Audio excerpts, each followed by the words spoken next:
పేద చాకలి తెలివి. శివపురంలో శంకరం అనే పేద చాకలి ఉండేవాడు. అతడు కష్టపడే స్వభావం కలవాడైనప్పటికీ పని సరిగ్గా దొరక్క కష్టాలు తప్పేవి కావు. ఒకరోజు శంకరం చెరువు దగ్గర తాను బట్టలు పిండే బండమీద కూర్చొని, ఏంటో నా పూర్వీకులందరూ ఈ పని చేసుకుంటూనే బ్రతికారు. వాళ్ల దగ్గర పని నేర్చుకుని నేనిప్పుడు ఈ పని చేస్తున్నాను. కాని నాకు పని దొరకడమే కష్టంగా మారిపోయింది. నాకేమో ఈ పని తప్ప వేరే పని తెలియదు. ఎలాగైనా ఈ పనితోనే నా పూట గడుపుకోవాలి.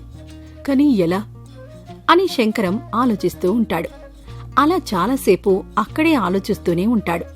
కాసేపటికి రామయ్య ఎక్కడికో వెళ్తూ చెరువు దగ్గర ఆలోచిస్తూ కూర్చున్న శంకరాన్ని చూస్తాడు. వెంటనే శంకరం దగ్గరికొచ్చి, ఒరే శంకరం, నీకు సరిగా పని దొరకడం లేదు కదా, ఇక్కడేం చేస్తున్నావు, అది కూడా ఒంటరిగా? ఏంటోరా, పని లేదు, పైసా లేదు, ఏం చెయ్యాలో తెలియక ఇలా ఇక్కడ కూర్చున్నా. సరే, రేపటినుంచి పక్కూరులో జాతర ఉంది కదా, ఇసుకేస్తే రాలనంతగా ఉంటారు జనాలు రేపటినుంచి. ఏ రోజు చూసినా దేవుడే కదరా, అందుకే ఈరోజు వెళ్దామని అనుకుంటున్నాను. ఇంతలో నువ్వు కనిపించావు. నువ్వు కూడా వస్తావేమో అని అడిగా. వస్తావా నాతో పాటు?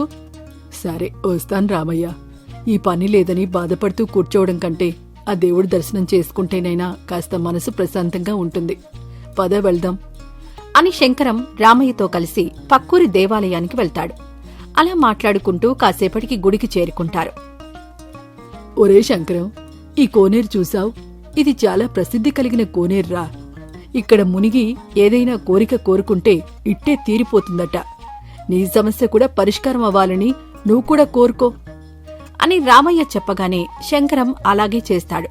కాని తిరిగి వెళ్తుండగా శంకరానికి ఒక ఆలోచన వస్తుంది. ఒరే రామయ్య, మనం ఈరోజు ఈ దేవాలయంలోనే పడుకుందామా అని రామయ్యని ఒప్పించి అక్కడే పడుకుంటాడు శంకరం. ఉదయం లేవగానే శంకరం కంగారుగా రామయ్యని కూడా నిద్రలేపి, ఒరే రామయ్య, రాత్రి ఈ దేవాలయ సన్నిధిలో నాకొక కల వచ్చిందిరా. దేవుడు నా కల్లోకొచ్చి ఈ కోనేరులాగానే మన ఊరి చెరువు కూడా ఇంతే మహిమలు కలిగిందంట. అందుకే చెరువులోకొచ్చి ఎవరైనా కట్టుబట్టలతో 3 మునకలు వేసి పొడిబట్టలు కట్టుకుని పోతే అనుకున్న కోరికలన్నీ తీరుతాయంట అని దేవుడు కల్లో చెప్పాడ్రా. అవునా? సరే, అలా అయితే నేను ఊరిలోకి వెళ్లగానే అందరికీ చెప్తాను. పద, తొందరగా వెళ్లి చెబుదాం అని ఇద్దరూ త్వరగా లేచి ఊరికి పయనమవుతారు. రామయ్య, నేనిప్పుడే ఈ చెరువులో మునక వేస్తాను. నువ్వు ఊరిలో వాళ్ళకి చెప్పు, నమ్మేవాళ్లు వస్తారు కదా అని రామయ్యని అక్కడ్నుంచి పంపిస్తాడు శంకరం. రామయ్య వెళ్లిపోగానే శంకరం ఆకాశం వైపు చూస్తూ, దేవుడా, నీ పేరు చెప్పి నేను పొట్ట నింపుకునే ఆలోచన చేస్తున్నాను. ఇది తప్పని తెలిసినా కూడా తప్పడం లేదు. నీ బిడ్డలా అనుకుని కరుణించు స్వామి అని దేవుడికి తన ఆలోచనని విన్నవించుకుంటాడు. శంకరం చెరువులో స్నానం చేసి ఎదురు చూస్తున్న కాసేపటికి కొందరు ఊరివాళ్లు శంకరం దగ్గరకొస్తారు. ఇదిగో శంకరం, నీ కల్లో దేవుడొచ్చి ఈ చెరువు మాయ గురించి చెప్పాడంట కదా. ఇన్ని రోజులు ఈ చెరువు మహిమలు తెలియక నేను పట్టించుకోలేదు. నువ్వెప్పుడు ఈ చెరువు దగ్గరే ఉంటావు కాబట్టి నీ కల్లోకి ఆ దేవుడొచ్చినట్టున్నాడు అని అంటూనే చెరువులో 3 మునకలు వేసి తడిబట్టలు తీసి శంకరానికిస్తాడు. ఇదిగో, ఈ తడిబట్టలు కాస్త ఉతికి ఇంటికి తీసుకురావయ్యా. ఈ ఉతికినందుకు ఎంత ఖర్చయిందో నా ఇంటి ఆవిడ దగ్గర తీసుకో. నేనిట్నుంచి ఇటే ఒక ముఖ్యమైన పని మీద వెళ్తున్నాను అని తడిబట్టలు శంకరం చేతిలో పెట్టేసి వెళ్లిపోతాడు శివయ్య. శివయ్య చెప్పినట్టుగానే శంకరం ఆ బట్టలని ఉతకడం మొదలు పెడతాడు. మిగిలిన ఊరి జనాలు కూడా శివయ్యలాగానే చెరువులో మునకలు వేసి ఆ తడిబట్టలను శంకరానికి ఉతకడానికిచ్చి వెళ్లిపోయారు. అలా శంకరం వచ్చిన వారి బట్టలు ఉతికి దానికి తగిన డబ్బులు తీసుకుంటూ ఉండేవాడు. అలా రోజులు గడుస్తూ ఉన్నాయి. ఊరి ప్రజలు చెరువులో మునకలు వేసిన తర్వాత నిజంగానే వాళ్ల కోరికలు నెరవేరుతూ ఉండడంతో నిజంగానే ఆ చెరువుకి మహిమలున్నాయని నమ్మి రోజూ ఆ చెరువు దగ్గరకొచ్చే ప్రజల సంఖ్య పెరుగుతూ వచ్చింది. అలా చెరువు దగ్గరకొచ్చే జనాలు పెరుగుతూ ఉండడంతో శంకరం చేతికి పని కూడా పెరుగుతూ ఉండేది. అలా శంకరం చేతి నిండా పనితో హాయిగా బ్రతుకుతూ ఉన్నాడు. ఆ ఊరి చెరువుకు మహిమలున్నాయన్న విషయం ఆ నోటా ఈ నోటా రాజుగారి చెవిన పడుతుంది. వెంటనే రాజు ఆలోచనలో పడతాడు. ఏంటి, ఆ ఊరి చెరువుకు నిజంగానే మహిమలున్నాయా, లేక ఎవరైనా చేస్తున్న మూఢనమ్మక ప్రచారమా ఇదంతా? ఇప్పుడే వెళ్లి తెలుసుకుంటాను అని అనుకుని రాజు నేరుగా చెరువు దగ్గరికి వెళ్తాడు. అక్కడే ఉన్న శంకరాన్ని చూసి దగ్గరికి వెళ్లి, ఏంటి శంకరం, నీకు కలలో దేవుడొచ్చి ఈ చెరువుకి మహిమలున్నాయని చెప్పాడని ప్రజలందరికీ చెప్పావంట. అయ్యా, మీరు రాజు అంటే మమ్మల్ని పాలించే ప్రభువులు. మీ ముందు ఎప్పటికీ అబద్ధం చెప్పలేను. మీకు ఒక విషయం చెప్పాలని అనుకుంటున్నాను. విషయం మొత్తం పూర్తయ్యాక మీకు ఏ శిక్ష వెయ్యాలని అనిపిస్తే ఆ శిక్ష వెయ్యండి, ఆనందంగా స్వీకరిస్తాను. ముందు ఆ విషయం ఏంటో చెప్పు. అయ్యా, నేనొక రాజకుడిని. ఊరందరి బట్టలు పిండుతూ జీవనం గడిపేవాణ్ణి. మా తాతలు తండ్రులు కూడా ఇదే పని చేసేవారు. వాళ్ల దగ్గర నుంచి నేనీ పని నేర్చుకున్నాను. మాకు ఈ పని తప్ప ఇంకేం పని కూడా తెలియదు. ఈ పని చేస్తే మాకు డబ్బొస్తుంది, కాదనను. కాని ప్రజలందరూ తలా తలా మెరిసే బట్టలతో ఉంటే ఊరంతా అందంగా ఉంటుంది చూసారా? ఆ అందంలో ఉండే ఆనందం మాకిష్టం. అందుకే ఎంతో ప్రేమగా ఈ పని చేస్తాం. కాని కొద్ది మాసాలుగా నాకు పని దొరకడమే లేదు. పస్తులుంటూ బ్రతకాల్సిన పరిస్థితి. నాకు పుట్టినందుకు నా పిల్లలు కూడా ఈ కర్మ అనుభవించాల్సి వస్తోంది. అందుకే దేవుడు కలలో వచ్చాడని అబద్ధం చెప్పాను. కాని దీనిలో కూడా ఆలోచన లేకుండా ఏమీ చేయలేదయ్యా. ప్రజలందరూ ఉదయాన్నే చెరువు దగ్గరకొచ్చి స్నానాలు చేయడంతో వాళ్లలో ఉన్న బద్ధకం దూరమై పనిచేయడానికి ఇష్టపడుతున్నారు. దేవుడి పేరు చెప్పడంతో అందరూ కూడా వ్యతిరేక ఆలోచనలు లేకుండా పనిచేస్తున్నారు. అందుకే వాళ్ల పనులన్నీ సాఫీగా సాగిపోతున్నాయి. అందుకే వాళ్ల నమ్మకం ఇంకా బలపడిందయ్యా. నేను అబద్ధం చెప్పాను కాని ఎవరినీ మోసం చేయలేదయ్యా. వాళ్ళిచ్చిన అర్ధా అణా తీసుకుని బట్టలు పిండుతున్నానే తప్ప ఒక్క పైసా ఎక్కువ తీసుకుంది లేదు. ఇంకా ఎక్కువ డబ్బు కావాలని అడిగిందీ లేదు. ఇందులో నా తప్పుంది కాని నేను మోసం చేస్తూ బ్రతుకుతున్నాను అనుకుంటే మీకు తోచిన శిక్ష వేయండయ్యా. శంకరం, నీ ఆలోచన కాస్త తప్పుగా ఉన్నా నీ ఆచరణతో, నీ నిజాయితీతో దాన్ని ఒప్పుగా చేసేశావు. ఇంకొక విషయం ఏమిటంటే, ఈ ప్రజలందరూ ఈ చెరువుకు మహిమలున్నాయని నమ్ముతున్నారు. అది అబద్ధమని తెలిస్తే ఇంకెప్పుడూ ఇలాంటివి నమ్మరు. మనుషుల మీద, మనుషుల మాటల మీద వాళ్ళకి నమ్మకం పోతుంది. నువ్వు చేసిందేదో చేశావు.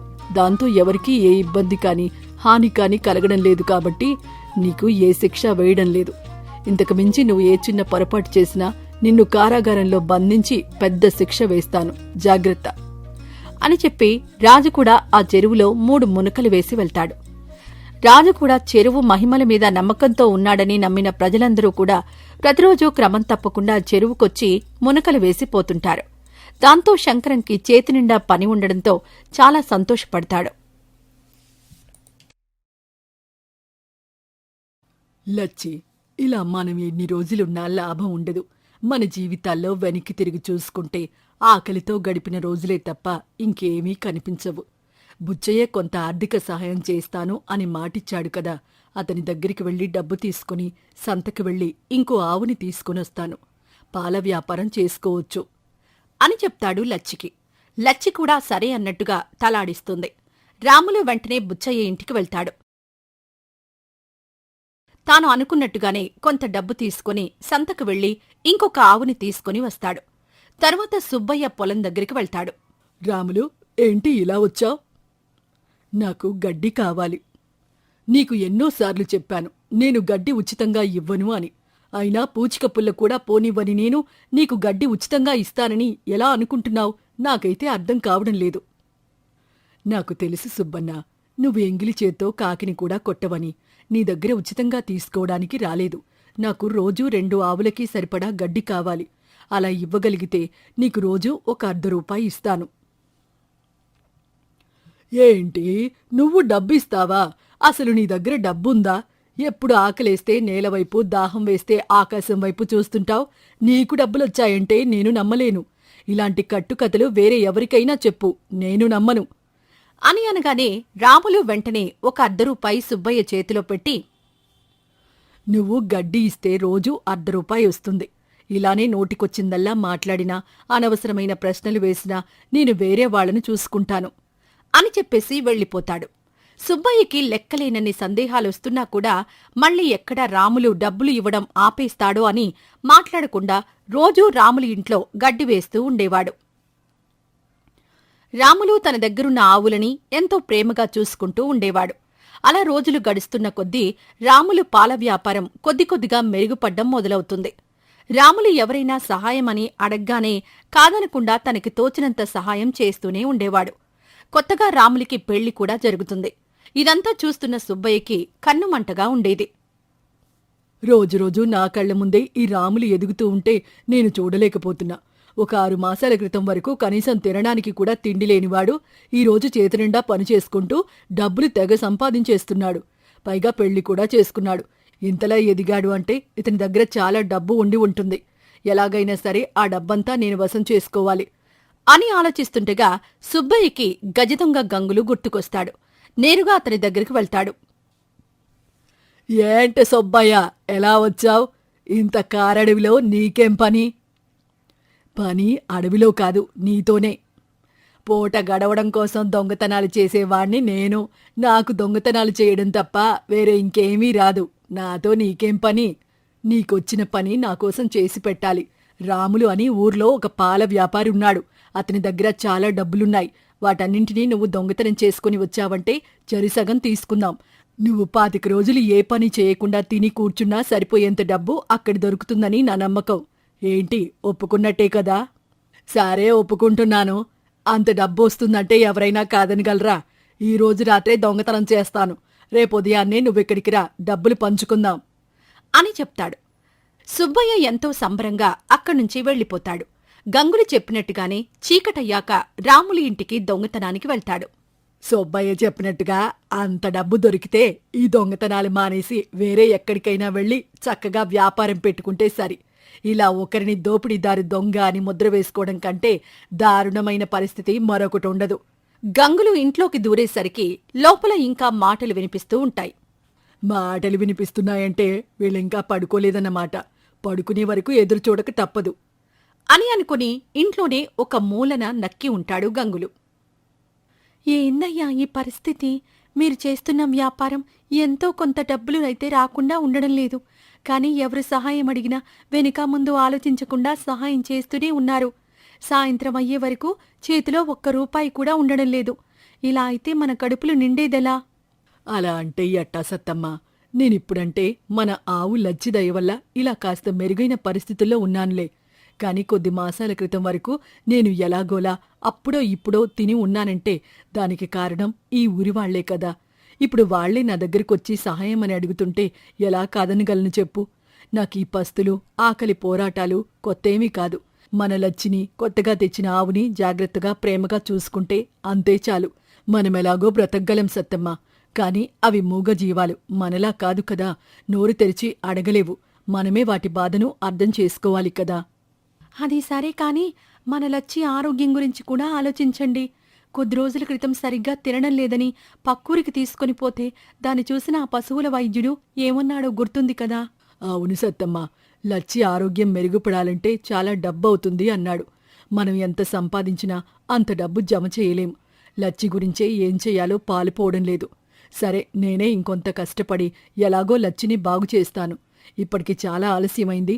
మళ్ళీ ఉదయాన్నే పని ఉంది కదా, ఇప్పటికి పడుకో అని అంటాడు.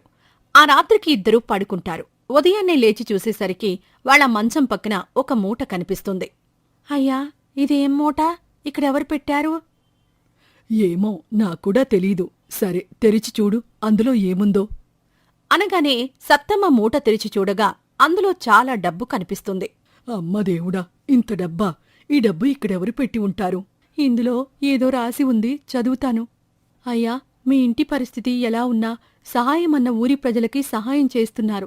మూగజీవాలని ఇంత ప్రేమగా చూసుకుంటున్నారు. మీలాంటి వాళ్లకి ఎలా సహాయం చేయాలో తెలియలేదు. ఈ డబ్బుతో లచ్చి ఆరోగ్యం బాగు చేయించండి. ఇంతకన్నా నేనింకేమీ చేయలేను.